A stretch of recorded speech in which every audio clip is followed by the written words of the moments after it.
Welcome back to Behind the Smile. I'm Dr. Anthony Marbell. So we're here outside of Target today on a beautiful spring day to answer the question, what is the best oral hygiene products out there on the market? So the interesting thing is I actually don't know. Being a practicing dentist, I am always in the office trying to serve our patients, and we have new products coming on the market every day. So today we're going to answer the question and we're going to go shopping for ourselves and see what's available.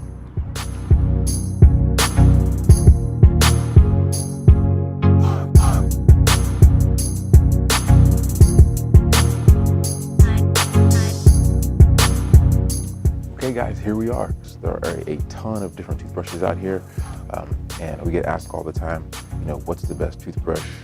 How should I be brushing? So let's just go into it. When selecting a toothbrush, the main thing you want to remember is the firmness. Toothbrushes come in extra soft, medium, or even a hard firmness. When I say firmness, I mean how it feels to your teeth or your gums when you're brushing. It's a total misconception though, that the harder the toothbrush, the better the cleaning. When you're brushing your teeth with a really stiff or firm toothbrush, it could actually be damaging your gums and teeth, causing some additional problems. This is a new toothbrush to the market. It is a electric toothbrush. I think it's like a membership plan. So you buy the toothbrush and they send you toothpaste along with a new battery and a new toothbrush head. I think every 3 months. So it's great for people who travel a lot, great for people who just don't want to keep up with it. It's got a pretty strong social media presence. It's recommended by the American Dental Association. So this is something that we are interested in and actually have started to incorporate it into our practice. So other than the firmness of the brush for kids' oral healthcare products, you want to get something that's going to keep kids interested in keeping their teeth clean. So something with their favorite character, their favorite color. Kids' toothbrushes, again, just like for adults, you want to make sure that the bristles of the brush are soft, especially actually for kids, because kids can be very, very aggressive when brushing, and they can bump their gums or actually cut their gums. For a kid's toothbrush, you want the toothbrush to have a very soft and small head.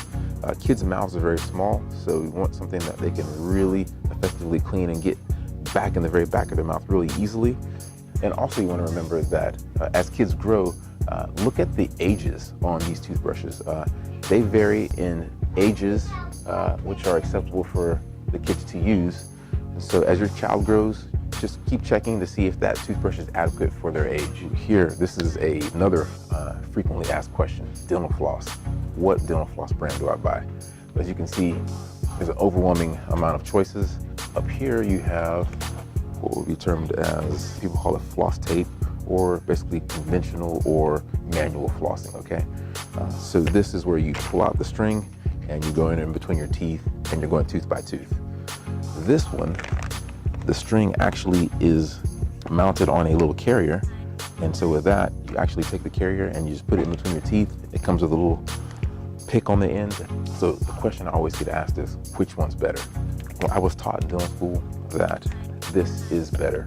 And I will say that this is better, but it's a little bit technique sensitive and some people have trouble with it. So what I think my position on now would be, if this is not easy for you, and this is, I'd rather you be doing something than nothing.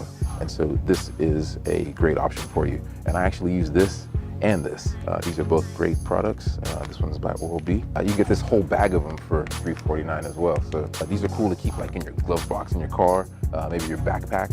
So flossing can be really convenient and easy. Up here, this is something that's really new to me. This is a charcoal infused floss. I don't know much about this, but I would like to research it, so we'll put this in our cart.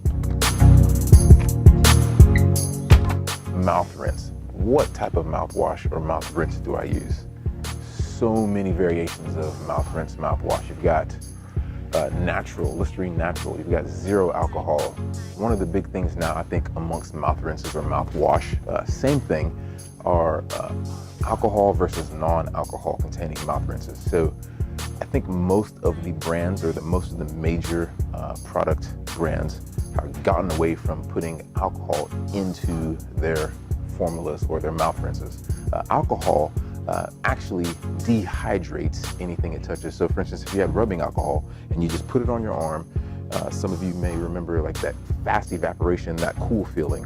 That cool feeling when we have it in our mouth is just kind of a feeling of freshness.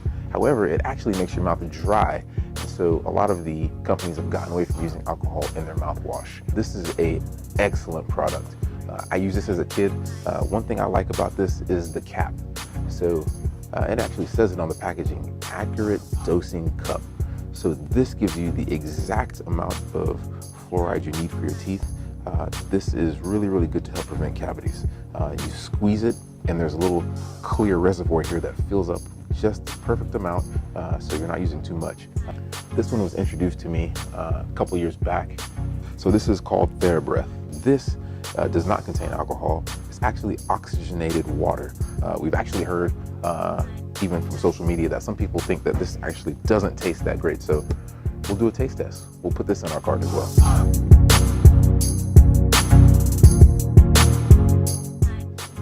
Hey, thank you for being here with us again at Behind the Smile. If you're interested in more content like this or learning more about your oral health, follow us on Instagram, like us on Facebook, or even subscribe to our YouTube channel down below. We'll see you next time. Keep smiling.